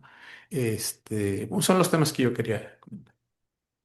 Gracias. Gracias, José Juan. Súper Gracias. interesante lo que comentas. Carmen. Yo creo que está bien, o sea, gracias. O sea, no. Este, gracias, adelante. Adelante, adelante. Eh, bueno, lo primero es que me parece muy interesante tu trabajo. Todos los trabajos que nos has presentado, realmente interesantes, todos. Ay, Entonces, gracias. ya traes una línea de trabajo, ¿no? Y también, pues ahí también con tu formación con el doctor Constanz. Yo lo he leído, bueno, lo he tratado un poco al doctor Constanz. Sus trabajos me parecen, desde que era yo alumno en la Facultad de Economía, Mm, leíamos a Constanz, muy interesantes los trabajos con la visión, pues más allá de la economía sí. ya una formación multidisciplinaria, porque también enfocaba, a mí me gustaban mucho sus trabajos porque los enfocaba desde un punto de vista más lo económico, lo antropológico y lo social, ¿no? Lo cultural, ¿no? Esos temas que tú mencionas partiendo de los esquemas que nos mostraste, precisamente tomándolos de lo que, ideas que propone Constance. Entonces, me parece muy interesante, me gusta ese concepto que planteas del sufrimiento, ¿no? Como una propiedad emergente, emerge del sistema, de las interacciones del sistema, viendo a las organizaciones así, como un sistema complejo adaptativo entonces, esa parte, pues me parece que es muy rescatable. Todos los niveles también que planteas, ¿no? Como un sistema complejo, donde ahí están desde el entorno social, cultural, las ideas, los relatos, ¿no? Los que también son muy importantes. Esas narrativas que se van transmitiendo acerca de las organizaciones y que también estímulos si no los hay, si cambian, todos estos elementos que fuiste señalando, ¿no?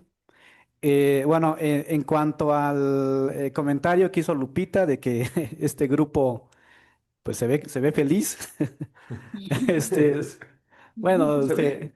Se ve. no, se ve y bueno, creo que sí lo somos, ¿no? Creo que sí lo somos, ¿no? Todos estamos aquí, pues es precisamente por lo que dijiste, Carmen, pues coincidimos, ¿no? Yo creo que es pues estamos aquí porque nos gusta, nos apasiona ver todos estos temas, porque nos sentimos también con libertad. A lo mejor yo en otro contexto yo no me sentiría tan libre como para hablar de estos temas de complejidad, sobre todo en aquellas áreas donde, en el caso de la economía, ¿no? Que desde mi punto de vista, es un área muy rígida con pues un paradigma muy rígido, ¿no? Sobre todo la parte ortodoxa, ¿no? No se presta ni para hablar de estos temas. Yo no me sentiría bien. Entonces, creo que ese es un punto clave y creo que a manera de comentario personal, yo diría que eso tiene que ver con una cuestión ética, es decir, es una cuestión ya más profunda, ¿no? Que a fin de cuentas cada quien lo define de alguna manera, pero que tiene que ver con el sentido de lo que hacemos, ¿no? El sentido de lo que hacemos. Entonces, o sea, pues uno se pregunta, pues, ¿qué sentido tiene lo que estoy haciendo? Si realmente me gusta, realmente me apasiona, ¿no?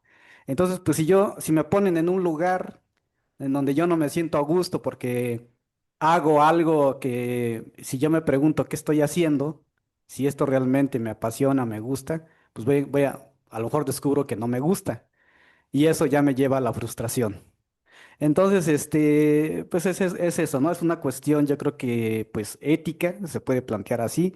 Tiene que ver mucho me acordé de este concepto que maneja Marx de los manuscritos económico-filosóficos de 1844, del trabajo enajenado. Tiene que ver con eso, ¿no? El trabajo enajenado. O sea, el sistema, el capitalismo, a su vez, si lo vemos como un sistema complejo, el capitalismo, que también es adaptativo, etcétera, ¿no? Lo hemos visto a lo largo de la historia, cómo se va adaptando.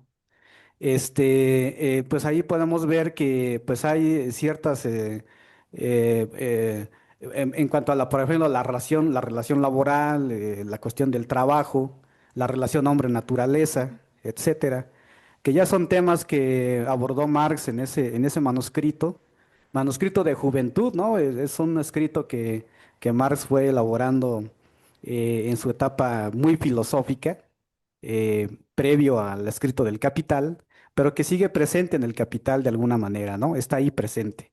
Entonces, pues tiene que ver con eso, ¿no? A fin de cuentas, el sistema hablo del capitalismo en general, cómo va generando todos estos mecanismos, todas estas, digamos, pues conjunto de reglas, conjunto de toda una estructura en la cual nosotros estamos inmersos y que de alguna manera nos está mandando señales, ¿no? Por ejemplo, la señal de que el éxito consiste en tener dinero.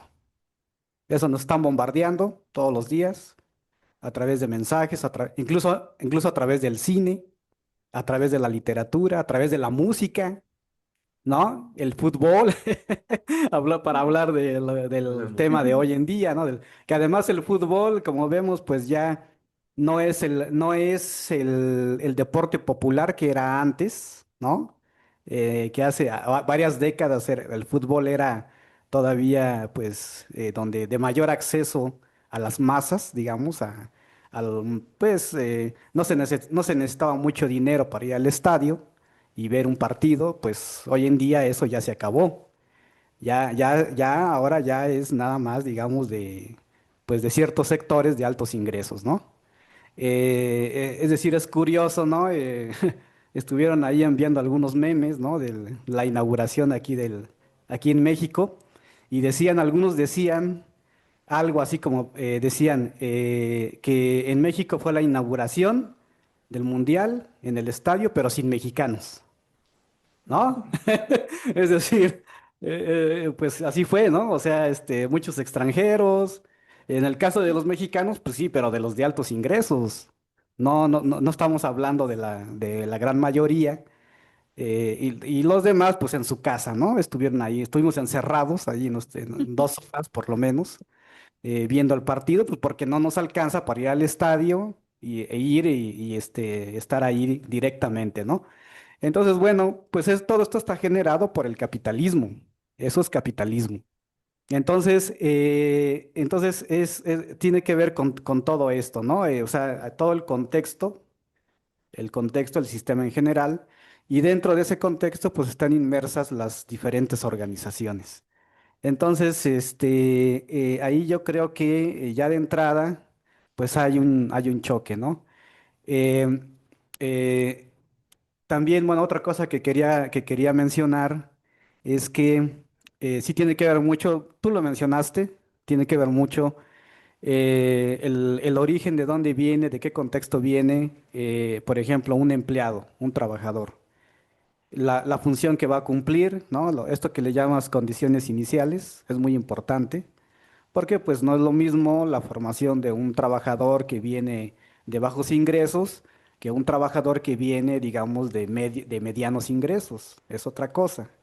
Tiene su perspectiva es diferente. También, por ejemplo, tiene que ver mucho con esto. En psicología hablan de 3 procesos, ¿no? La resiliencia, el autocontrol, ¿no? Esta parte del manejo, bueno, el manejo de las emociones. Hoy en día se habla mucho de eso, ¿no? Pero pues también tiene que ver pues, el origen de dónde viene el trabajador. Un trabajador de bajos ingresos no logra cubrir estas 3 cosas. Y seguramente va a llegar a un ambiente donde va a entrar en conflicto, se va a conflictuar con otros, va a entrar en, en- en choques, digamos, también en frustraciones, ¿no? O sea, todo eso es muy importante, todo el contexto, ¿no? El origen, de dónde viene. Y bueno, también aquí algo y aquí ya sería una pregunta, bueno, para pedir tu punto de vista, de que, bueno, generalmente se habla mucho de liderazgo, ¿no? Sobre todo en las escuelas digamos, económico-administrativas, ¿no? Se habla mucho de liderazgo y de que el liderazgo, pues lo que significa ser líder y que el líder tiene que asumir, tiene que conocer a sus, pues, digamos, a sus subordinados, ¿no? Que tiene que, es decir, cumplir una serie de requisitos, etcétera. para que, digamos, se cumplan los fines de la organización, ¿no? Todo esto. Y por otro lado, pues nosotros sabemos desde la complejidad que hay procesos también de autoorganización. Entonces, mi pregunta sería, ¿tú cómo verías esa o cómo ves esa relación entre, por un lado, la dirección centralizada en un líder y por otro lado, los procesos de autoorganización que se pueden gestar, ¿no? ¿Hasta dónde, hasta qué límite? Ahí, bueno, yo supongo, bueno, ya dependería de qué tipo de organización estaríamos hablando en particular, pero en general, ¿qué es lo que nos podrías decir sobre eso, ¿no? ¿Qué relación habría para afrontar este problema del sufrimiento colectivo dentro de una organización? ¿Qué relación podría haber que genere una retroalimentación positiva entre, por un lado, el liderazgo, la dirección centralizada, combinada con la autoorganización de los empleados? Ese sería, eh, pues, que nos des tu punto de vista, ¿no? ¿Qué importancia tendría ahí la autoorganización? Bueno, esa sería una pregunta. Y bueno, otra pregunta sería, no sé, bueno, en el caso particular de la economía en México, la sociedad en México, pues es una economía muy heterogénea, ¿no? Sabemos que alrededor del dato según INEGI, alrededor del 95% son las llamadas MIPYMES, micro, pequeñas y medianas empresas, y el 5% restante de la planta productiva son grandes empresas, algunas nacionales y otras transnacionales. Entonces, ¿qué quiere decir? Quiere decir que, bueno, y esas MIPYMES cubren alrededor del 60% de los empleos en México. Y bueno, pues es una heterogeneidad, ¿no? De empresas donde pues trabajan en condiciones de organización, de reglamentación, como lo mencionó José Juan, diferentes, muy diferentes, ¿no? Entonces, ahí también, bueno, no sé, ahí también como, no sé si tengas algunos datos ahí, o digamos que reflejen es decir, lo que quiero decir es esto, no es lo mismo ser empleado de una empresa eh, mediana en México que de una gran empresa, ¿no?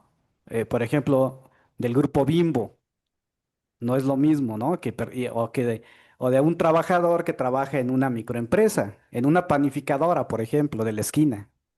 No es lo mismo, ¿no? Son otras, es otro tipo, están en condiciones completamente diferentes. Hay un abismo entre una y otra. Entonces, me refiero a esa heterogeneidad de la planta productiva, ¿no? Entonces ahí, pues hay que, digo, no sé si tú tengas datos, ¿no? De cómo sería el sufrimiento o cómo datos que nos reflejen sobre estos niveles de sufrimiento considerando esta heterogeneidad de las empresas, ¿no? Se me ocurre, por ejemplo, ¿no? Un dato esto es un dato en general, cuando viene una crisis, como la crisis de 2008, algo que se observa en general es que, por ejemplo, crece no solamente el número de desempleados, y lo cual tiene que ver con, por un lado, se reduce el número de empleados en una empresa, pero también aumenta la intensidad del trabajo a la cual es sometidos esos trabajadores que se quedan ahí, porque tienen que cubrir lo que hacían los otros trabajadores que fueron expulsados, ¿no? Y eso pues tiene que ver con frustración, tiene que ver con todo esto que ya mencionaste.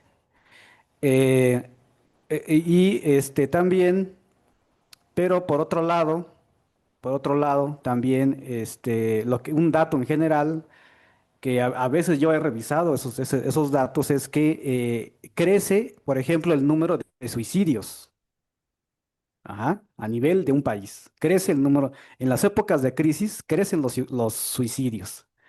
Y los suicidios pues son un signo de todo este sufrimiento. Entonces, no sé, yo creo que em, No sé si nos podría señalar algunos datos, seguramente tú tienes algunos datos, que nos muestren cómo se comportan en cuanto al sufrimiento, ¿no? Estas organizaciones. Bueno, yo estoy hablando en particular de las organizaciones con fines de lucro, que por otro lado, o sea, ahí se maneja hablando de, porque bueno, es que yo doy ética en las organizaciones, son temas que yo manejo. Entonces, por ejemplo, ahí se maneja un doble lenguaje, ¿no? Se habla por un lado de responsabilidad social de las empresas, donde los trabajadores son parte de su responsabilidad social, pero por otro lado, lo que se observan ya en la realidad, en la práctica, pues es completamente lo contrario. O sea, ¿cuál responsabilidad social?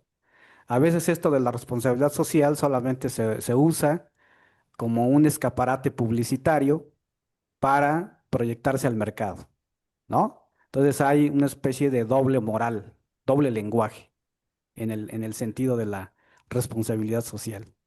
Entonces, bueno, pero pues ahí digo, esa sería la otra pregunta, ¿no? Si nos podrás mencionar algunos datos que nos revelen en el caso de México, esta parte del sufrimiento o algunos indicadores sobre el sufrimiento.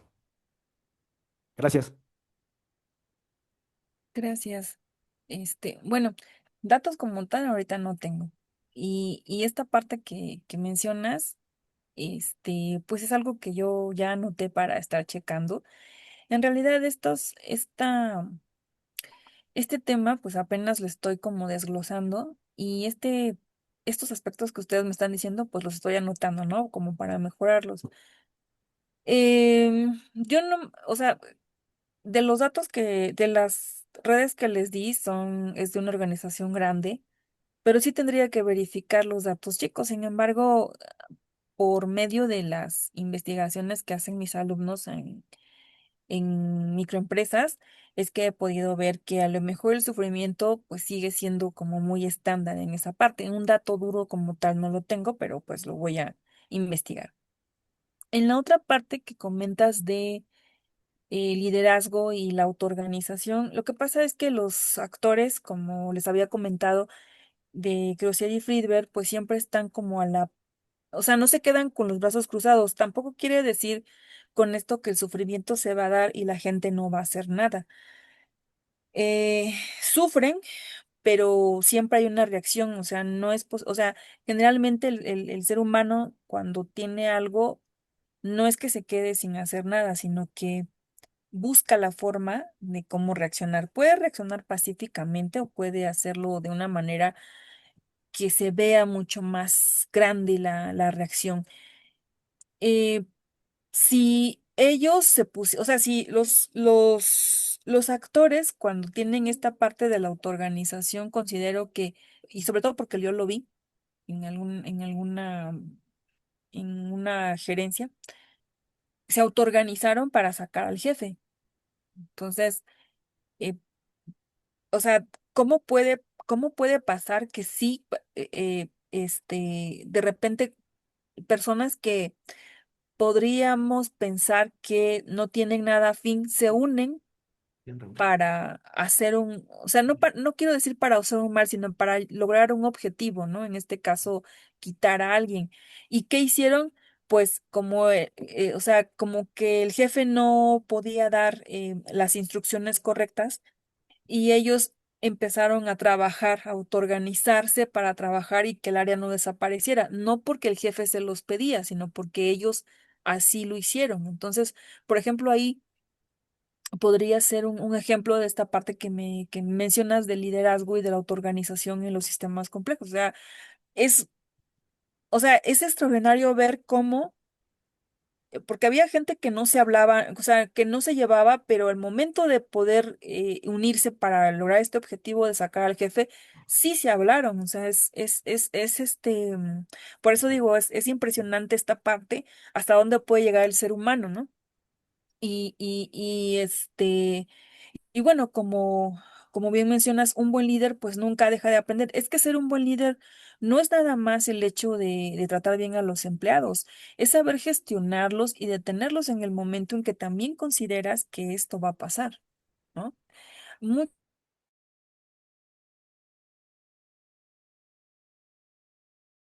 o que ser un buen líder implica que la gente no se enoje o que nunca esté molesta. Pero ¿cómo sabes en un momento determinado que la gente está haciendo cosas que podrían perjudicar y que tú tienes que parar y decirles, sabes que por aquí no es? El hecho de poder hacer esa parte y también darle seguridad en lo que está haciendo, pues forma parte de un buen liderazgo. En realidad no hay así como los libros que dicen liderazgo, o sea, no, sí tienes que combinar diferentes aspectos para poder hacer cosas.